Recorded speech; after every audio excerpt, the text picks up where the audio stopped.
O Red Pill, ele começa mesmo há 20 anos atrás. Só que era como se fosse nos bastidores, mais ligado ao submundo, e um movimento mais masculinista no silêncio, onde eles ficavam chorando as pitangas, o fato das mulheres estarem levando vantagem sobre os homens. Isso. Até que chega um cara chamado Rollo Tomassi, que em 2013 ele lança um livro, que é o National Male, que é Homem Racional. E ele pauta toda a filosofia, o conhecimento do Red Pill embasado de forma sobre a psicologia biológica e sobre como os relacionamentos devem ser em relação à biologia. E eles, então, entram em surto, em êxtase, e ele vira praticamente um semideus, com algo muito importante aí. O Rollo Tomassi, ele não é um sociólogo, ele não é um biólogo, ele não é um epistemólogo, ele não é porra nenhuma, ele não tem formação acadêmica, ele não é um cientista. Ele é um cara que havia tido apenas 4 relacionamentos, um cara frustrado, inclusive se vocês tiverem uma fotografia dele aí para mostrar fisicamente como ele é, Rollo Tomassi. Aí contigo, né? Paquito. Isso, vocês vão ver agora, ele está no auge da sua beleza. Obviamente, eu já vi fotos mais antigas dele que com certeza as mulheres não olhariam para ele. Um cara extremamente frustrado e que ele deu algumas regras de como os relacionamentos deveriam ser e como é o perfil de mulheres ao qual os homens não deveriam se envolver. E ali, claramente, a gente vê um cara que é misógino e que é machista. O Rollo Tomassi. Parece que tem um cara de banda, não parece? Isso. Mas ele tá lindo aí, de verdade, tá? O que ele diz? Parece vários outros caras. O que ele coloca nesses livros aí? São 4 livros, tá? Mas a base dele é o seguinte: biologicamente as mulheres estão fadadas a se degradarem após os 26 anos. Porque, afinal de contas, os óvulos... Humano, né? Nasceu já vai passando o tempo. Cada dia vai lembrar disso, gente. Já começa a contagem regressiva. Eu nasci em 70, eu já tô bem degradado. Isso. Mas ele diz que as mulheres começam a se degradar depois dos 26 anos por causa da quantidade de óvulos que nós temos. E que a gente perde nosso valor como mulher. Já os homens, eles têm a tendência a irem ganhando mais valor com o passar do tempo e aos 40 anos eles podem atingir o auge. Ou seja, ele incentiva os outros homens a sempre procurarem mulheres mais novas e a desprezarem aquelas mulheres que têm mais idade. Eles chamam de valor sexual de mercado. Você ia falar isso? É super respeitoso, inclusive. Demais. Eu me sinto muito bem quando eu escuto isso. E o Red Pill provavelmente vem do Matrix, né? Daquela cena do... Vem, lá em 2000. De escolher a pílula vermelha ou a pílula azul. A pílula vermelha, se não me engano, é a que ele acordava para a realidade e descobria que o mundo era uma simulação. Sim. E a pílula azul, ele continuaria nesse mundo de mentiras Eu acho que eles iam ficar muito tristes de saber agora que eles se baseiam no Matrix para dar o nome do movimento. E eu acho que eles não sabem que o Matrix foi inventado por 2 irmãs transgênero. Eu acho que isso ia dar um bug na cabeça deles. Porque são 2 mulheres trans que inventaram. É verdade. É verdade. Que inventaram e criaram. Wachowski. Exatamente. Sensacional.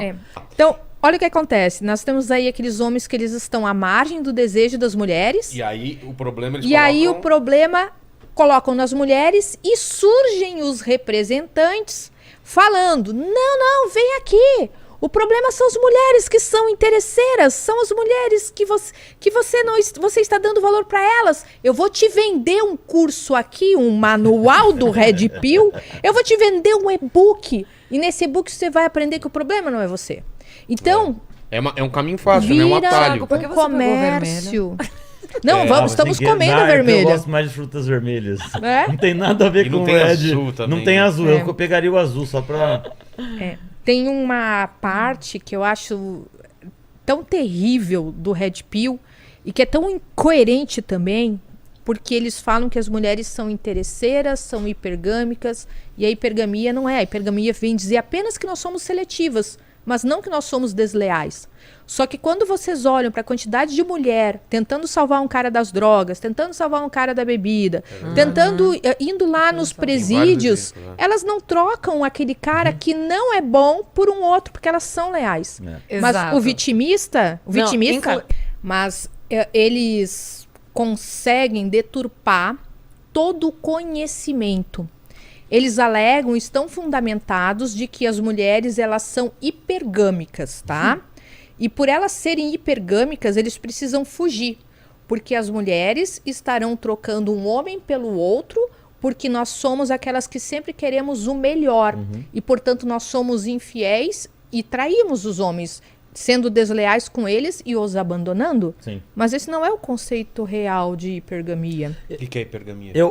É isso, de você... Basicamente, você falar que, pensando na mulher, que ela vai querer sempre escolher o maior. Isso pensando na biologia, né? Do melhor. O macho mais forte. Maior no sentido melhor. Sim. O mais forte, o mais rico, socialmente falando, o melhor. O que eles não são. O que eles não são. Mas antes disso, da biologia... É porque na natureza, talvez eles estejam pegando o lance do macho alfa, né? Isso, antes de falar disso, posso falar de uma coisa que só complementa o que você contou, a história dali do cara que começou há tantos anos atrás... Óbvio, é isso, mas eu acho, não, eu tenho certeza. E eu vou bem um pouquinho mais para trás, porque eu sempre falei que esses caras são frustrados e inseguros. Para mim é basicamente isso, tá? Só que eles são frustrados e seguros porque a gente vive na sociedade e eles não estão, no meu ponto de vista, eles não estão acostumados, nunca foram ensinados a tomar um não, por exemplo. Ou cobrando o que é ser homem. Sabe? E quando a gente pensa nessas coisas, o que é ser homem, essas coisas da sociedade, eu não consigo pensar de outra forma a não ser entender sobre patriarcado, machismo, essas coisas. Que foi ensinado. Como é que foi ensinado a gente a ser homem, né? Que a gente tem que pegar todas as minas, que a gente tem... Não chora. Ele fala, homem não chora. Várias dessas coisas, entende? Então isso... Pra mim, começa lá atrás quando aparece machismo, patriarcado, e eles vão falar das mulheres, sobre feminismo e tudo mais. Existe uma história, tem um livro muito legal que fala sobre isso, que chama A Criação do Patriarcado, que conta a história de como isso começou e pra gente entender onde a gente tá até hoje. Então, esses caras, na verdade, eles são fruto do que eles mesmos estão do lado, entende? Porque ele não pode... Ele não sabe tomar um não, então ele acaba sendo inseguro. E que homem que nunca tomou um não? Ou que homem que, sabe, que não teve um trauma na vida? Então eu acho que toda essa história de Red Pill tá baseado completamente nisso, sabe? No machismo e nessas inseguranças que a gente tem por conta de tudo isso. Vocês falaram também que vem da dor também. Então, eu ia falar sobre isso. Eu acho complicado e até problemático a gente voltar a causa disso para eles são frustrados, eles são unidos pela dor, eles são traumatizados. Porque cai quase num lugar onde a gente coloca isso como algo compreensivo. Sim, porque, coitado, eles poderiam até... Sim, e se a gente analisar estatisticamente, não tem mulher que não tenha sofrido abuso, que não tenha sofrido assédio. Então, por que nós, mulheres, não somos violentas, não praticamos violência doméstica, não estupramos, né? Então, quando a gente começa a justificar a violência masculina, porque a consequência máxima desses discursos é a violência praticada de fato, fisicamente, né? O discurso ele não é vazio, ele não é teórico. Ele tem uma prática. Ele tem uma prática, porque a partir do momento que você coloca mulheres como mercadorias, como coisas, como... né, com posse. Como você desumaniza as mulheres... Fica mais fácil. Você, pronto, vai fazer, né, coisas absurdas que a gente vê por aí, que saem nas notícias todos os dias.